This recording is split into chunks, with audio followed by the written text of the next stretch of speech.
तो hello guys, कैसे हैं आप लोग। आप सभी का स्वागत है। तो पिछले एपिसोड में देखा था हमारे मेन कैरेक्टर ने ठान लिया था कि फैमिली का नया लीडर तो अब मैं बन के रहूंगा। और इधर नौकरानी रोने धोने लग जाती है, कहती है कि मैंने सारा सच्चाई बता दिया, मेरी कोई गलती नहीं है, मुझे तो मजबूर किया गया था, प्लीज़ मुझे छोड़ दीजिए, मुझे जाने दीजिए, मुझे मत मारिए।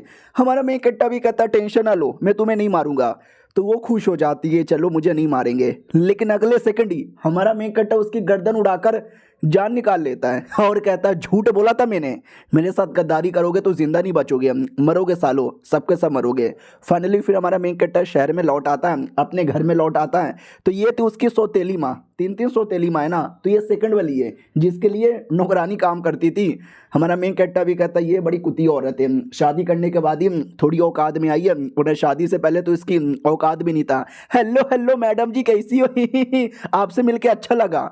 तो वो भी चौंक जाती है कि एक सेकेंड, ये कुत्ता जिंदा है। अरे मेरी नौकरानी, मैंने भेजा तो था इसको मरवाने के लिए, जिंदा कैसे बच गया। तो पूछ लेती है साले मेरी नौकरानी तेरी नौकरानी को क्या हुआ। हमारा मेन कैरेक्टर भी कहता वो अरे बहुत ज़्यादा बीमार हो गई थी, मैंने मजाक मजाक में एक थप्पड़ मारा, एक ही थप्पड़ में मर गई, वैसे भी की फ़र्क पैंदा है, कमज़ोर नौकरानी थी, आप मुझे 2-3 नौकरानियाँ और गिफ्ट कर देना। वो भी डाउट में आ जाती, व्हाट, यानी मेरी नौकरानी मर गई और मैंने गुंडे लोग लगाए थे इसको मारने के लिए, उनका क्या हुआ। शिट यार, नौकरानी जिंदा होती तो मैं पूछ लेती। और न जाने क्यों ये लौंडा मुझे पहले जैसा चोमू नहीं लग रहा, ऐसा लगता है स्मार्ट बन चुका है। चलो कोई ना, जाओ अंदर, तुम्हारे पापा बुला रहे हैं। तो जैसे अंदर आता पापा महाराज फैमिली का लीडर सीट पे बैठा हुआ था, वो भी कहता मेरे बेटे तू आ गया। हमारा मेन कैरेक्टर भी बताता कि मेरा पापा भले एक नंबर का कुत्ता और हरामी आदमी है, लेकिन मेरे बाप में टैलेंट बहुत है। जवानी के दिनों में हमारी फैमिली एक छोटी सी फैमिली हुआ करती थी, लेकिन आज जब तक ये बड़े हो गए इन्होंने छोटी फैमिली को one of the biggest family बना दिया। बाप भी का ताजा मेरे बेटे बैठ जा यहाँ पर, क्या ना मेरे 4 बच्चे यहाँ पर हैं और सबको फैमिली का लीडर यहाँ पे बनना है, लेकिन मैं किसी एक को बना सकता हूँ। तो सुनो सुनो, मैं वैसे भी बूढ़ा हो चुका हूँ, बहुत जल्दी रिटायरमेंट ले लूँगा, तो मेरे बदले फैमिली को संभालने वाला कोई और चाहिए, और आज मुझे वही डिसाइड करना है। तो सबसे बड़ी बीबी जो बड़े बेटे की माँ है वो भी कहती है डिसाइड करना है। क्या डिसाइड करना है, अरे मेरा बेटा आपका सबसे बड़ा बेटा है तो उसी को फैमिली का लीडर बना दो। तो सेकंड सौतेली माँ कहती है कि अरे यार बड़ा हुआ तो क्या हुआ, लेकिन मेरा बेटा भी बहुत ज़्यादा टैलेंटेड है, वो घर बार को अच्छे से देखता है, तो मेरे बेटे को चूज कर लो। थर्ड बीबी कहती है कि वेल मैं क्या बोलूं, पति देव आपको जो सही लगता है आप वो यहाँ पे चूज कर लो। तो वो भी कहता चुप करो यार, मैं अपने सारे बेटे को अपने परिवार का, अपने बिजनेस का एक एक हिस्सा दूंगा और 1 साल का टाइम भी दूंगा। जो भी इन 1 साल के अंदर फैमिली के बिजनेस को बड़ा करेगा, जो अच्छा काम करेगा उसी को मैं फैमिली का लीडर बनाऊंगा, नहीं करेगा तो वो उसको नहीं मौका मिलेगा। सबको मंजूर है कि नहीं। तो सब लोग शांति यहाँ पे थे, लेकिन बाप भी कहता है मंजूर है कि नहीं, वो लोग भी कहते हैं ये मंजूर है। और हमारा मेन कैरेक्टर ये सब कुछ देखता है, उसके दिमाग में आता है कि ठीक है, तो वो पापा ने ऐसा ऐसा काम दे दिया है तो ये काम मैं आसानी से कर सकता हूँ और लीडर भी बन सकता हूँ, लेकिन मैं पहले आपको एक एक करके अपने फैमिली के बारे में बताता हूँ। ये जो सबसे बड़ी सौतेली माँ है, बड़ी चालाक औरत है, वो बहुत ज़्यादा घमंडी है। इसका बेटा है तो टैलेंटेड, लेकिन इतना भी कुछ खासा टैलेंटेड नहीं है। और ये सेकंड वाली सबसे कुतिया साली जिसने मुझे मरवाने की भी कोशिश की, आई डोंट लाइक हर। और ये थर्ड वाली देखने से भली प्यारी भोले भाली मासूम सी लगे, लेकिन बड़ी चालाक है भाई, बड़ी चालाक है। तो इसको कभी भी प्यार से मत लेना, वरना अपना दिमाग लगा के तुम्हारे प्यार का बैंड बजा डालेगी। और इनसे भी ज़्यादा अजीब है मेरा बाप। भाई मेरा बाप हमेशा कहता है कि नहीं यार अब मैं किसी और को बना दूंगा, किसी और को बना दूंगा, किसी और को बना दूंगा, लेकिन बातों से या इरादों से कभी ऐसा लगता नहीं है। बड़ी वाली माँ कहती चल बेटे तू कुछ बोल क्यों नहीं रहा, जल्दी से बोल और हमारे साइड में आ जा, क्योंकि वैसे भी नाजायज़ औलादे, अनटैलेंटेड है, बेकार है, नुबड़ा है, ये तो फैमिली का लीडर बन ही नहीं सकता, हमारा नौकर ही बन सकता है। हमारा मेन कैरेक्टर भी कहता नहीं पापा मुझे मंजूर है और मैं भी इस कॉम्पिटिशन में आने को तैयार हूँ।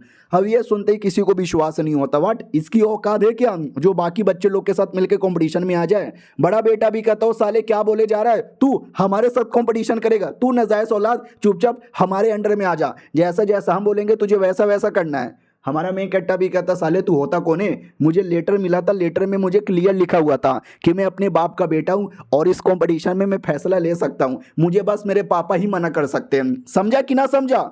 वो भी कहता तेरी तो, पापा भी कहता चुप कर, सही बोला उसने, वो भी मेरा बेटा है, उसके साथ अन्याय नहीं होगा। हमारा मेन कैरेक्टर भी कहता ठीक है, बाय द वे आपको मुझे भी थोड़ा बहुत बिजनेस देना चाहिए, आपने बाकी बेटे लोग को दिया, आपने बस मुझे खदान दिया, खदान बहुत ही कम है, उससे काम नहीं चलेगा। बाप भी कहता है एक सेकंड, मेरा ये नालायक बेटा आज बड़ी बड़ी बातें यहाँ पे किए जा रहा है। बाकी को विश्वास नहीं होता कि हाँ यार ये वाकई में इतनी बड़ी बड़ी बातें कैसे कर सकता है।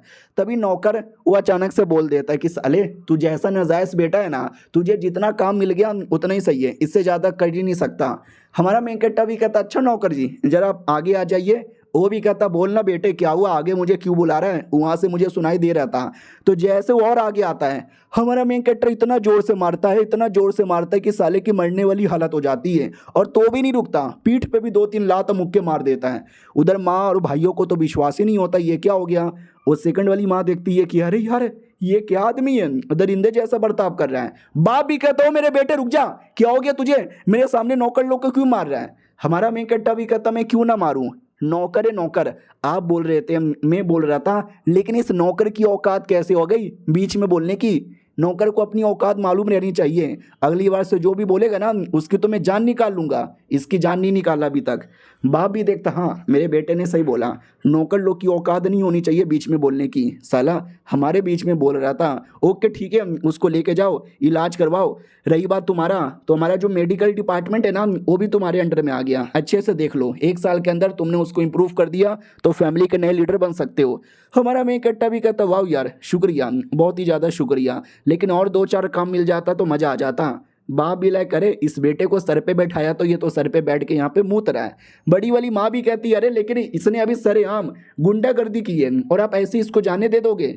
वो भी कहता हूँ गुंडागर्दी कर दी तो साले उस नौकर की गलती है, नौकर बीच में बोलता काय को है, और उसको जान से नहीं मारे, उसका इलाज हो जाएगा वो ठीक हो जाएगा, तू ज़्यादा टेंशन ना ले। वो टेंशन इसलिए ले रही थी क्योंकि वो नौकर उसके फैमिली का नौकर था, शादी में दहेज में लेकर आई थी नौकर को। हमारा मेन कट्टा भी कहता चलो ठीक है शुक्रिया पापा। साला इनको अभी भी ऐसा लग रहा है कि मैं नल्ला हूँ मैं नुबड़ा हूँ, जब मेरी पूरी बारी आने दो सबकी ऐसी धजिया उड़ाऊंगा, ऐसी धजिया उड़ाऊंगा कि ज़िंदगी में कभी सोच भी नहीं पाएंगे। बाप भी कहता ओके ठीक है मैटर क्लियर हो गया, जाओ अपना काम करो 1 साल बाद मिलेंगे। और सेकंड वाली माँ के दिमाग में था कि साला ये कुत्ता पहले जैसा नहीं है, लेकिन टेंशन लेने की ज़रूरत ही नहीं है, देख लूँगा। वो अपने घर पे आती है तो उसका बेटा भी कहता मम्मी आपने बोला था कि आपने गुंडे लोग को पैसे दिए उसको मरवाने के लिए, तो भी ये जिंदा कैसे बच गया, और आपकी नौकरानी किधर है। वो भी कहती है अरे वही तो प्रॉब्लम है, नौकरानी अचानक से मर गई, गुंडे लोग के बारे में कुछ पता भी नहीं चला। अरे टेंशन काहे को लेता मेरे बेटे, एक अटैक से बच गया, लेकिन तू ही है जो हमारा नया लीडर बनेगा। वो नल्ला तुझे कभी भी नहीं हरा पाएगा। ये भी कहता लेकिन तुमने नोटिस नहीं किया पापा ने उसको 2-3 नए बिजनेस दे दिया, अगर उसने ये फालतू बकवास नहीं किया रहता, अगर वो मर चुका रहता तो वो 2-3 बिजनेस मुझे मिल जाता। तो ये भी कहती है अरे मेरे बेटे पहली बार मरने से बच गया, लेकिन दूसरी बार मरने से कैसे बचेगा, क्योंकि वो जहाँ जहाँ उसको बिजनेस मिला है ना उस बिजनेस के एरिया में मेरे बंदे लोग काम करते हैं और मेरे बंदे लोग कभी भी उसकी बात नहीं मानेंगे। और ये चैप्टर यहीं पे ख़त्म हो जाता है। जिस हिसाब से ये औरत बर्ताव करती है ना, देखना सबसे पहले हमारा मेन कैरेक्टर इसकी ही कह के लेगा। चलो मिलते हैं किसी और वीडियो में, जब तक के लिए बाय बाय।